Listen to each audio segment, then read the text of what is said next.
میں آپ کو اڈیالہ جیل کے حوالے سے بتانا چاہتا ہوں کہ اڈیالہ جیل کے اندر کیا ہوا، باہر کیا ہوا۔ پہلے اڈیالہ جیل کے اندر کی بات کر لیتے ہیں، کچھ اور بھی ڈیولپمنٹس ہیں ان پہ بھی آج کی بات کر لیتے ہیں۔ ایک تو یہ ہے کہ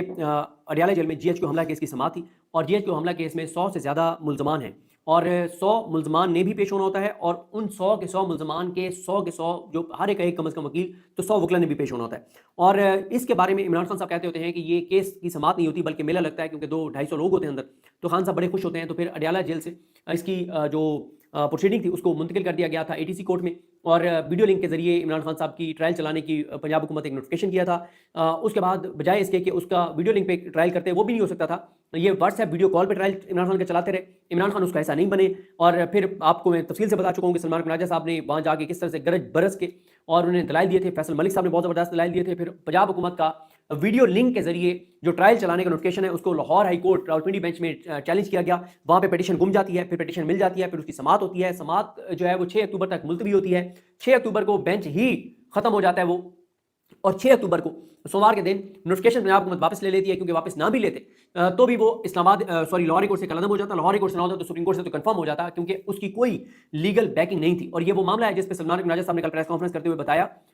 کہ جو مہدی حسن ہے انہوں نے جو انٹرویو کیا خواجہ آصف کا، اس میں اسپیسیفک اسی چیز کا سوال بھی انہوں نے کیا تھا، تو انٹرنیشنلی بھی یہ معاملہ بہت زیادہ ہائی لائٹ ہو گیا تھا، اس لیے پنجاب حکومت نے نوٹیفکیشن واپس لے لیا اور جیل ٹرائل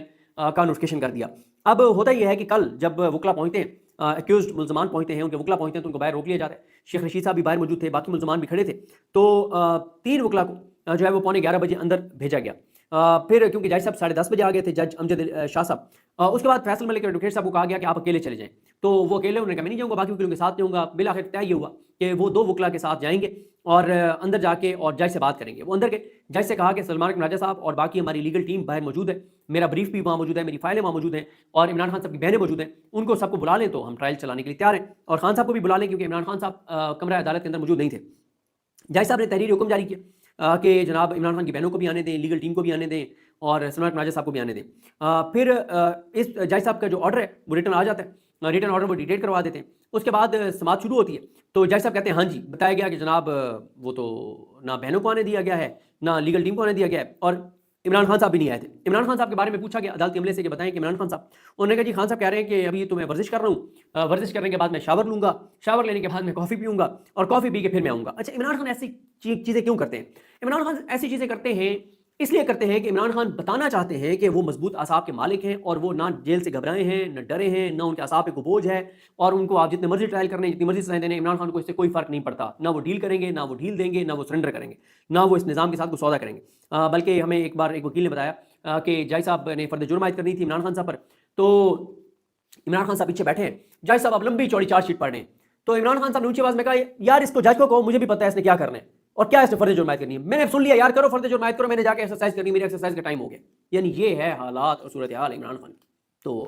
اس طرح سے وہ ججز کے ساتھ کرتے ہیں، اور مطلب اس لیے پھر یہ عمران خان صاحب کا جی ایچ کو حملہ کیس میں ٹرائل جو ہے وہ ویڈیو لنک پہ منتقل کر دیا گیا تھا، کہ تاکہ جج جو ہیں وہ دور ہو عمران خان صاحب سے، اور وہ جو ججز کے اوپر ایک عمران خان صاحب جب موجود ہوتے ہیں تو ایک جو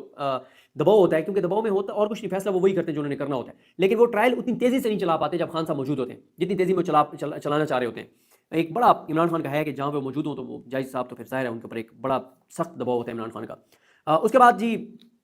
کیس اس کے بعد پھر ٹیک اپ ہوا، تیسری بار ٹیک اپ ہوا تو عمران خان صاحب کو نہیں لائے تھے، تو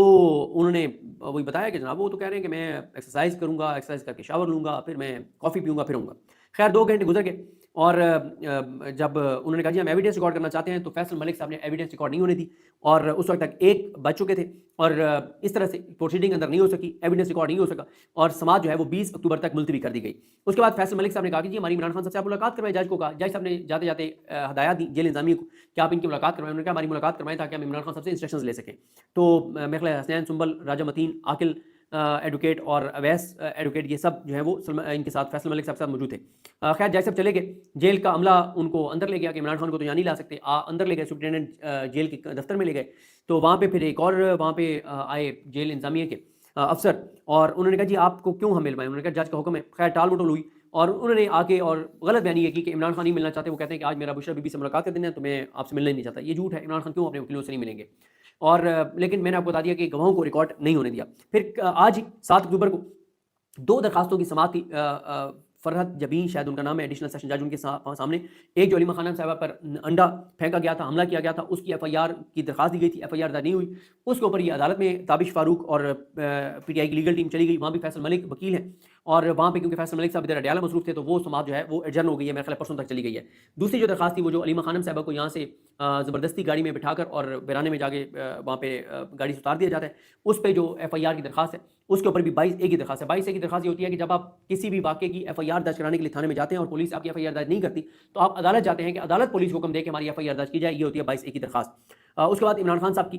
کل جو ہے آپ جو 7 ضمانتیں ہیں 26 نومبر کے کیس میں اس کی بھی سماعت ہے، یہ جج امجد شاہ نے سماعت کرنی ہے، اور جو میڈیکل عمران خان صاحب کا کرانے کے حوالے سے میڈیکل بورڈ بنانے کے حوالے سے درخواست ہے اس کی بھی سماعت ہے۔ باقی اڈیالہ کے باہر جو ہوئے وہاں پہ عوامی اسمبلی لگی اور پنجاب سے ایم پیز آئے ہوئے تھے، کے پی کے سے ایم پیز آئے ہوئے تھے، علیمہ خانم صاحب نے وہاں پہ گفتگو کی کہ عمران خان صاحب کو قید تنہائی میں مکمل طور پہ رکھا جائے گا، اور اس حوالے سے انہوں نے اراکین اسمبلی کو کہا کہ وہ پلان بنے کہ جب عمران خان صاحب کو مکمل طور پہ آئسولیٹ کر دیا جائے گا تو انہوں نے کیا کرنا ہے۔ وہاں پہ ایم این ایز کی ایم پی ایس کی دھکم پیل بھی ہوئی پولیس کے ساتھ۔ اس کے بعد اس کے علاوہ کل صبح یہ ہوا تھا،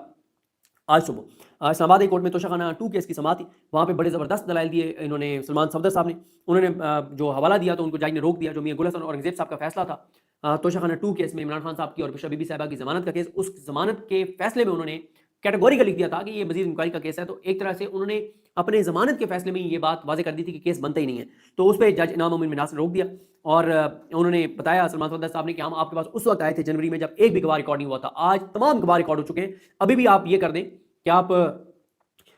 یہ جج کو روک دیں اسپیشل کورٹ کے جج کو کہ وہ حتمی فیصلہ نہ سنائے، ٹرائل مکمل کر لے لیکن فیصلہ نہ سنائے جب تک اس درخواست کا فیصلہ نہیں ہو جاتا۔ یہ درخواست کیا ہے کہ توشہ خانہ 2 کیس بن ہی نہیں سکتا تھا اور اس میں عمران خان کو اور بشرا بی بی کو بری کیا جائے۔ خیر اور یہ بھی سلمان صفدر صاحب نے بتایا کہ یہ جو توشہ خانہ کیس ہے اس میں الیکشن کمیشن بھی کارروائی کر چکا ہے، پولیس بھی کر چکی ہے،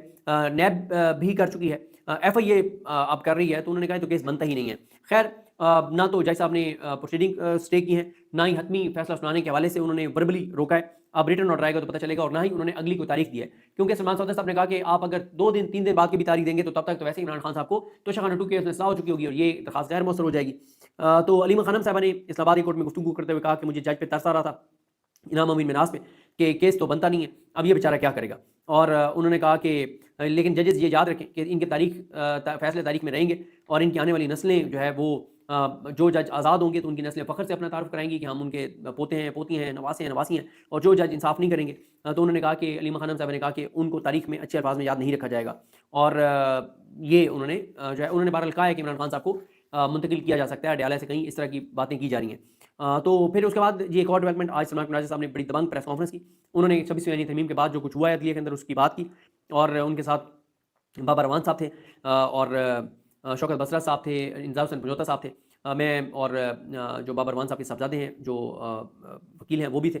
اور اسی طرح سے میں بابا روان صاحب کی تو پریس ٹاک نہیں سن سکا، لیکن سلمان مناظر صاحب کی میں نے سنی تھی، انہوں نے اس میں کہا کہ 26ویں یعنی ترمیم کو لانے کا مقصد ملٹری کورٹس والا فیصلہ جو تھا جو دیا تھا جسٹس اعجاز الحسن صاحب نے،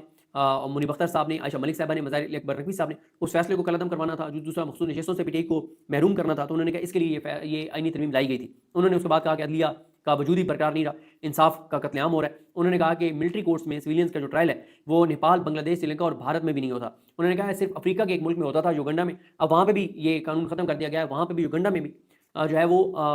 سویلینز کا ملٹری کورٹ میں ٹرائل نہیں ہوتا، لیکن ہماری سپریم کورٹ کے ججز نے جو ہے وہ ملٹری کورٹس میں سویلینز کے ٹرائل کو الاؤ کر دیا ہے۔ اچھا یہ یاد رکھیں کہ یہ 5 جج جو تھے جنہوں نے الاؤ کیا اس میں انہوں نے نام نہیں لیا، میں ویسے آپ کو بتا رہا ہوں، جسٹس امیر الدین خان صاحب ہیں، محمد علی مظہر صاحب ہیں، حسن نظر رضوی صاحب ہیں، مسرت ہلالی صاحب ہیں اور شاہد بلال حسن صاحب ہیں۔ ان 5 ججز نے یہ فیصلہ دیا ہے کہ سویلینز کا ملٹری کورٹ میں ٹرائل ہو سکتا ہے، اور انہوں نے اعجاز الحسن صاحب، منیب اختر صاحب، عائشہ ملک صاحبہ اور مظاہر علی اکبر نقوی صاحب کا فیصلہ کالعدم کیا، اور یحییٰ آفریدی صاحب کا۔ اس کے بعد انہوں نے بھی کہا سلمان مناظر صاحب نے کہ تاریخ ججز کو معاف نہیں کرے گی، اور جو اس طرح کے فیصلے دیتے ہیں انہوں نے کہا کہ یہ فیصلہ رد ہوگا مستقبل میں۔ انہوں نے کہا کہ مخصوص نشستوں کے کیس میں تحریک انصاف کو نشستیں دی گئی، لیکن پھر اس کے بعد 26ویں یعنی ترمیم کے تحت بینچ بدل دیا گیا۔